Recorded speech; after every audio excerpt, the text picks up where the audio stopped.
राधे राधे, जय श्री कृष्णा। आप सभी का स्वागत है आपके अपने चैनल मनमोहक किशोरी जी वर्षा पर।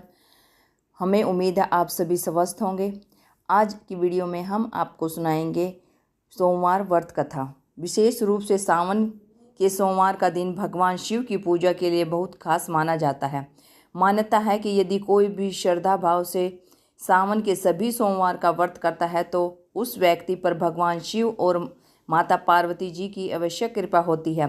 सोमवार का व्रत रखने से मनुष्य की दुख और चिंताएं दूर होती हैं एवं शरीर के रोगों से मुक्ति मिलती है। इसके अलावा इस व्रत को करने से कुंडली में चंद्र ग्रह की स्थिति मजबूत होती है। कुंवारी लड़कियों द्वारा इस व्रत को करने से उनको मनोकूल जीवन साथी मिलता है। वहीं सुहागन महिलाओं का सौभाग्य अखंड रहता है। घर में सुख शांति बनी रहती है। अमरपुर नगर सोमवार में एक धनी व्यापारी रहता था। दूर दूर तक उसका व्यापार फैला हुआ था। नगर में उस व्यापारी का सभी लोग मान सम्मान करते थे। इतना सब कुछ होने पर भी उस व्यापारी अंतर्मन से बहुत दुखी था, क्योंकि उस व्यापारी का कोई पुत्र नहीं था। दिन रात उसे यह चिंता सताती थी कि उसकी मृत्यु के बाद उसके इतने बड़े व्यापार और धन संपत्ति का कौन संभालेगा। पुत्र पाने की इच्छा से वह व्यापारी प्रति सोमवार भगवान शिव की व्रत पूजा किया करता था। सायंकाल को व्यापारी शिव मंदिर में जाकर भगवान शिव के सामने घी का दीपक जलाया करता था। उस व्यापारी की भक्ति देखकर एक दिन पार्वती जी ने भगवान शिव से कहा, हे प्राणनाथ, यह व्यापारी आपका सच्चा भक्त है। कितने दिनों से यह सोमवार का व्रत और पूजा नियमित कर रहा है। भगवान आप इस व्यापारी की मनोकामना अवश्य पूरी करें। भगवान शिव ने मुस्कुराते हुए कहा, हे पार्वती, इस संसार में सबको उसके कर्म के अनुसार फल की प्राप्ति होती है। प्राणी जैसा कर्म करता है उन्हें वैसा ही फल प्राप्त होता है। इसके बावजूद पार्वती जी नहीं मानी। उन्होंने आग्रह करते हुए कहा, नहीं प्राणनाथ, आपको इस व्यापारी की इच्छा पूरी करनी पड़ेगी। यह आपका अनन्य भक्त है। प्रति सोमवार आपका विधिवत व्रत रखता है और पूजा अर्चना के बाद आपको भोग लगाकर एक समय भोजन ग्रहण करता है। आपको इसे पुत्र प्राप्ति का वरदान देना ही होगा। पार्वती जी का इतना आग्रह देखकर भगवान शिव ने कहा, तुम्हारे आग्रह पर मैं इस व्यापारी को पुत्र प्राप्ति का वरदान देता हूँ, लेकिन इसका पुत्र 16 वर्ष से अधिक जीवित नहीं रहेगा। उसी रात भगवान शिव ने स्वप्न में उस व्यापारी को दर्शन देकर उसे पुत्र प्राप्ति का वरदान दिया और उसके पुत्र के 16 वर्ष तक जीवित रहने की बात भी बताई। भगवान के वरदान से व्यापारी को खुशी तो हुई, लेकिन पुत्र की अल्प आयु की चिंता ने उस खुशी को नष्ट कर दिया। व्यापारी पहले की तरह सोमवार का विधिवत व्रत करता रहा। कुछ महीने पश्चात उसके घर अति सुंदर पुत्र उत्पन्न हुआ। पुत्र जन्म से व्यापारी के घर में खुशियां भर गई। बहुत धूमधाम से पुत्र जन्म का समारोह बनाया गया। व्यापारी को पुत्र जन्म की अधिक खुशी नहीं हुई, क्योंकि उसे पुत्र की अल्प आयु के रहस्य का पता था। यह रहस्य घर में किसी को नहीं मालूम था। विद्वान ब्राह्मणों ने उस पुत्र का नाम अमर रखा। अमर जब 12 वर्ष का हुआ तो शिक्षा के लिए उसे वाराणसी भेजने का निश्चय हुआ।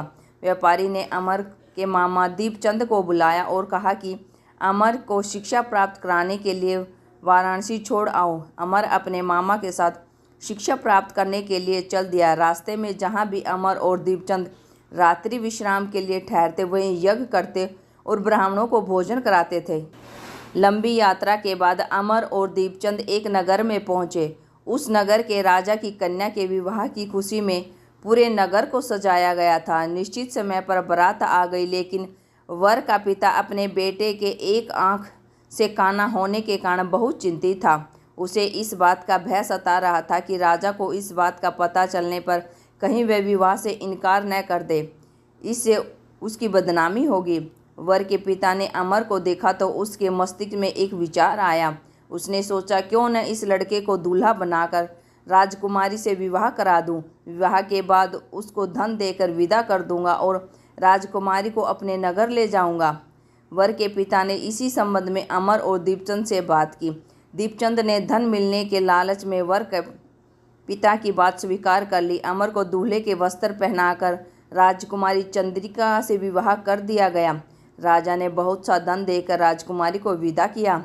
अमर जब लौट रहा तो सच नहीं छिपा सका और उसने राजकुमारी की ओढ़नी पर लिख दिया, राजकुमारी चंद्रिका, तुम्हारा विवाह तो मेरे साथ हुआ था। मैं तो वाराणसी में शिक्षा प्राप्त करने जा रहा हूँ। अब तुम्हें जिस नवयुवक की पत्नी बनना पड़ेगा वह कान्हा है। जब राजकुमारी ने अपनी ओढ़नी पर लिखा हुआ पढ़ा तो उसने काने लड़के के साथ जाने से इनकार कर दिया। राजा ने सब बातें जानकर राजकुमारी को महल में रख लिया। उधर अमर अपने मामा दीपचंद के साथ वाराणसी पहुंच गया। अमर ने गुरुकुल में पढ़ना शुरू कर दिया। जब अमर की आयु 16 वर्ष की हुई तो उसने एक यज्ञ किया। यज्ञ की समाप्ति पर ब्राह्मणों को भोजन कराया और खूब अन्न वस्त्र दान किए। रात को अमर अपने शयन कक्ष में सो गया। शिव के वरदान के अनुसार शयन अवस्था में ही अमर के प्राण पखेरु उड़ गए। सूर्योदय पर मामा अमर को मृतक देकर रोना पीटने लगा। आसपास के लोग भी एकत्रित होकर दुख प्रकट करने लगे। मामा के रोने विलाप करने के सवर समीप से गुजरते हुए भगवान शिव और माता पार्वती ने भी सुने। पार्वती जी ने भगवान से कहा, प्राणनाथ, मुझसे इनके रोने का सवर सहन नहीं हो रहा है। आप इस व्यक्ति के कष्ट अवश्य दूर करें। भगवान शिव ने पार्वती जी के साथ अदृश्य रूप में समीप जाकर अमर को देखा तो पार्वती जी से बोले, पार्वती जी, यह तो उसी व्यापारी का पुत्र है। मैंने इसे 16 वर्ष की आयु का वरदान दिया था। इसकी आयु तो पूरी हो गई। पार्वती जी ने फिर भगवान शिव से निवेदन किया, हे प्राणनाथ, आप इस लड़के को जीवित करें, नहीं तो इसके माता पिता पुत्र की मृत्यु के कारण रो रो कर अपने प्राणों का त्याग कर देंगे। इस लड़के का पिता तो आपका परम भक्त है, वर्षों से सोमवार का व्रत करते हुए आपको भोग लगा रहा है। पार्वती जी के आग्रह करने पर भगवान शिव ने उस लड़के को जीवित होने का वरदान दिया और कुछ ही पल में वह जीवित होकर उठ बैठा।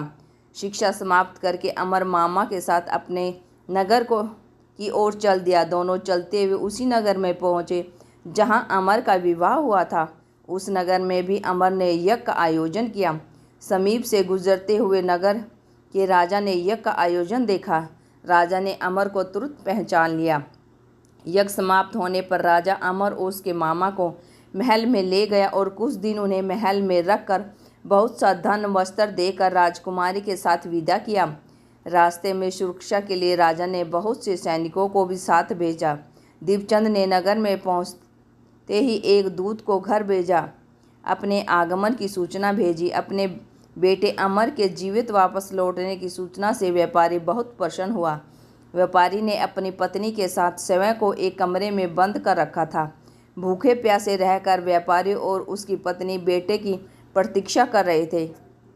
उन्होंने प्रतिज्ञा कर रखी थी कि यदि उन्हें अपने बेटे की मृत्यु का समाचार मिला तो दोनों अपने प्राण त्याग देंगे। व्यापारी अपनी पत्नी और मित्रों के साथ नगर के द्वार पर पहुंचा।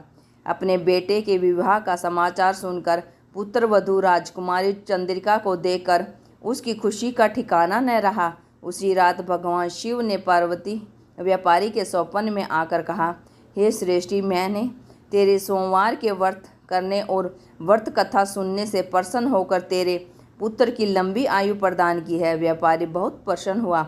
सोमवार का व्रत करने से व्यापारी के घर में खुशियां लौट आई। शास्त्रों में लिखा है कि जो स्त्री पुरुष सोमवार का विधिवत व्रत करते हैं और व्रत कथा सुनते हैं उनकी सभी इच्छाएं पूर्ण होती हैं। जो भी इस कथा को सुन रहा है उनकी सभी मनोकामनाएं पूर्ण हो। आज की वीडियो आपको कैसी लगी? अगर अच्छी लगी है तो वीडियो को लाइक करें, शेयर करें और चैनल को सब्सक्राइब जरूर कर लें। Thank you for watching my video. जय हिंद, जय भारत, जय शिव शंकर भगवान। राधे राधे।